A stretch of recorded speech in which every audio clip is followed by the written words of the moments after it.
Buenas tardes. Durante todo el mes de junio haré un grupo de programas vericuetos dedicados a personalidades, acontecimientos históricos, a fechas históricas que tienen sitio marcado en el mes de junio.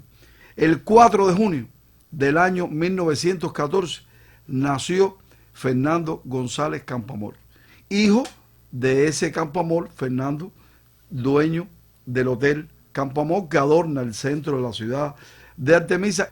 Fernando González Campoamor, escritor, periodista, pintor, sobre todo un promotor cultural, y muchas veces el desarrollo de un pueblo pequeño que no tiene que ver con la capital, aunque esté cercano, con La Habana quiero decir, ni con la capital penareña, aunque esté un poco más alejado, pero no tiene que ver, y convierten a un pueblo en centro cultural. Pudiera ser comercial, pero en este caso en el orden cultural. Fernando González Campoamor fue sobre todo un promotor de la cultura. Tengamos en cuenta, sí, aparte de los cuadros que pintó, de los libros que escribió, de los artículos periodísticos que escribió en Cuba y fuera de Cuba, porque fue reportero de importantes periódicos, escribiendo desde acá.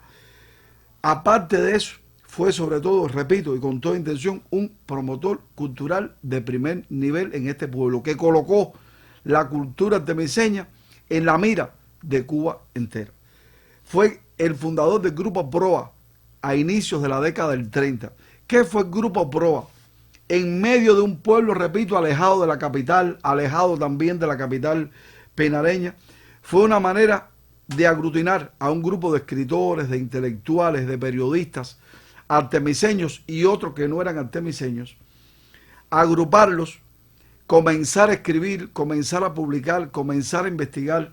Tuvieron su propia revista homónima, Proa, tenía el mismo nombre del grupo, y se hizo conocer en todo el país y fuera de las fronteras nacionales. Inspirado en el grupo minorista de Rubén Martínez Villena, que en la década del 20 trató de hacer de la cultura escudo de la nación para hacer avanzar socialmente este país, el Grupo Proa hizo lo mismo.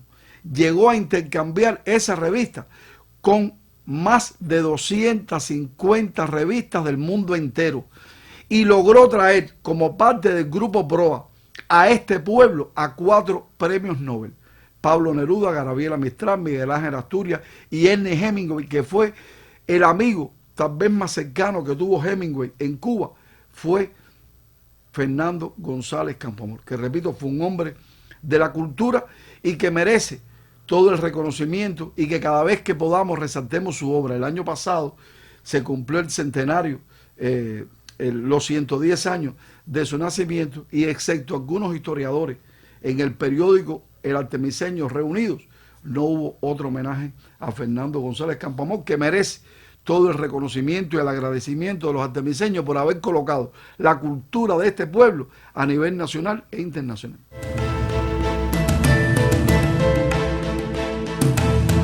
Quiso el 5 de junio reunir en ese mismo día, o 5, pero en diferentes años, marcar el nacimiento de 2 figuras de Artemisa. Una que tiene que ver con la cultura y otra que tiene que ver con la actividad revolucionaria, con la historia combativa de este pueblo.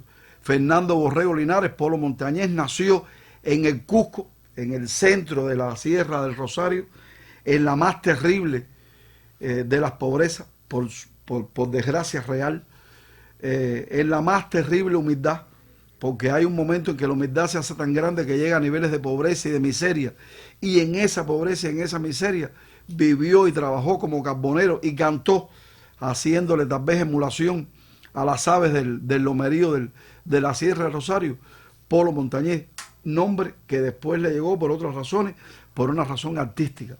Pero Fernando Borrego Linares fue un hombre que cultivó la canción, sin conocer de género, sin conocer de guitarra, sin ir a una escuela, no a una escuela de guitarra, a otro tipo de escuela. Cantó y encantó a las personas que lo escuchaban. Cantó en los bembés, cantó en las veladas, cantó en los velorios donde hacía falta, cantó en todas las actividades necesarias, en todo ese entorno de la Sierra de Rosario, cantó Polo Montañés, hasta que poco a poco se fue acercando al Hotel Moca. Allí se hizo conocer, le llegó el momento de esplendor cuando firmas extranjeras decidieron que aquella voz podía escucharse en un disco y agradar al mundo entero, y que además podía convertirse en un negocio, como de hecho lo fue. Y logró triunfar. En Cuba y fuera de Cuba no dejó de ser el guajiro natural que siempre fue, como mismo decían en su canción, y llegó a brillar en los grandes escenarios internacionales. No creo, nosotros en Artemisa, en la provincia de Artemisa, tenemos grandes exponentes de la música. Tengamos en cuenta que Silvio Rodríguez es de San Antonio de los Baños, que Cuca Rivero y Enrique Jonrín son de Candelaria. Tenemos a María Teresa Vera en Guanajay. Tenemos al grupo Yaguar en San Antonio de los Baños. Nosotros tenemos muchos músicos de dónde escoger. A Rafael López por allá, por Valladolid, el compositor.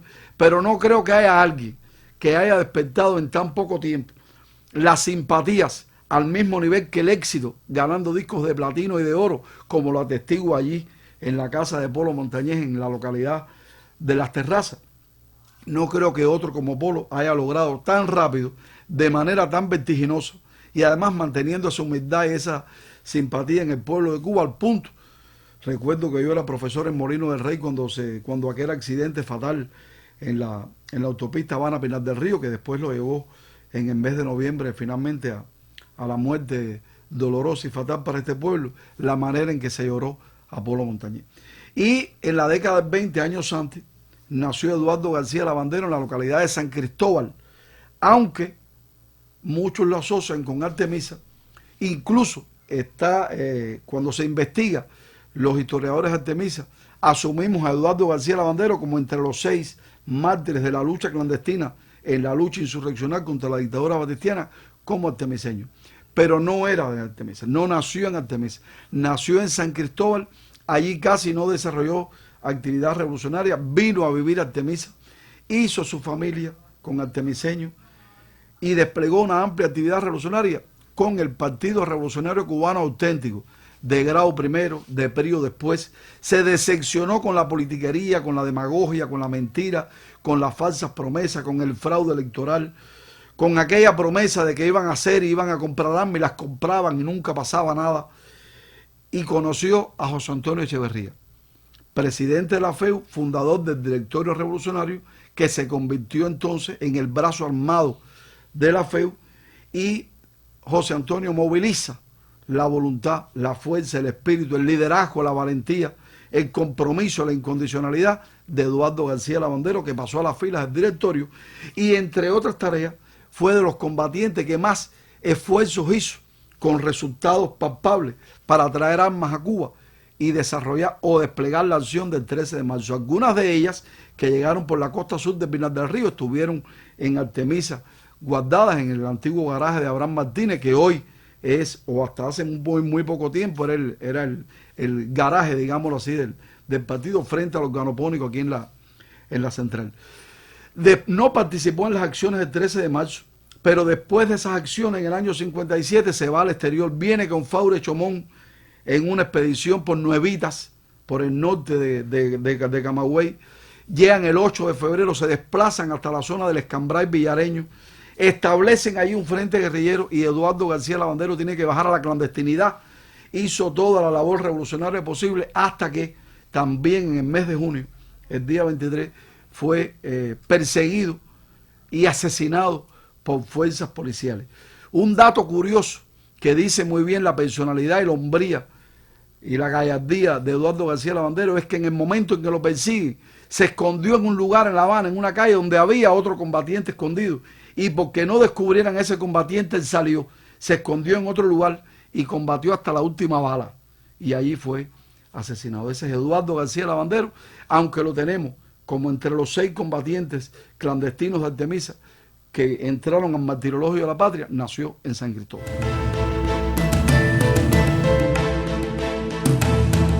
El 7 de junio, dentro de unos días, vamos a estar conmemorando 15 años de una reunión memorable, trascendente, imprescindible para Artemisa. Ese día, el 7 de junio del año 2010, se reunió primero la Asamblea Provincial del Partido, el Comité Provincial del Partido, y en un segundo momento la Asamblea Provincial del Poder Popular. Las dos presididas por el comandante del Ejército Rebelde, José Ramón Machado Ventura. Objeto de aquella reunión, propósito de aquella reunión, definir, aprobar la propuesta que se le haría a la Asamblea Nacional entre junio y julio para la modificación a la división político-administrativa que pasaba entonces de las 14 provincias y de un municipio especial a las 15 provincias, extinguiendo la entonces Habana para crear la provincia de Mayabeque y la provincia de Artemisa. Una reunión trascendental. Era ya difícil la gobernabilidad en el orden político y administrativo de una provincia tan extensa con 19 municipios, con regiones históricas incompatibles y con una distancia tan grande entre Artemisa, digamos, y Santa Cruz del Norte, muy cerca ya o en los límites de la provincia de Matanzas, y se decidió entonces la aprobación de una nueva división político-administrativa y nace Artemisa finalmente el 9 de enero del año 2011. Pero debo decir además que el 7 de junio del año 2014, el Buró Político, con solo 4 años de creada, le entregó a Artemisa la sede del acto nacional por el Día de la Rebeldía Nacional, y valga la redundancia, el 26 de julio, por los logros obtenidos durante muy poco tiempo, funcionando muy bien como provincia. Dice mucho de lo bien que ha funcionado Artemisa, independientemente de las dificultades que puede encontrar, la resistencia en el sentimiento, digamos, de muchas personas que aún se sienten pinareñas, que nunca fueron habaneras, y otros que, bueno, prefieren ser artemiseños que pinareños o habaneros. Son fechas que quería recordar en este programa, no tengo para más, yo los dejo, no sin antes prometerle que vuelvo con otra historia, y usted recuerde, si quiere conversar sobre este tema con otra persona, lo escucho aquí en Vericuetos.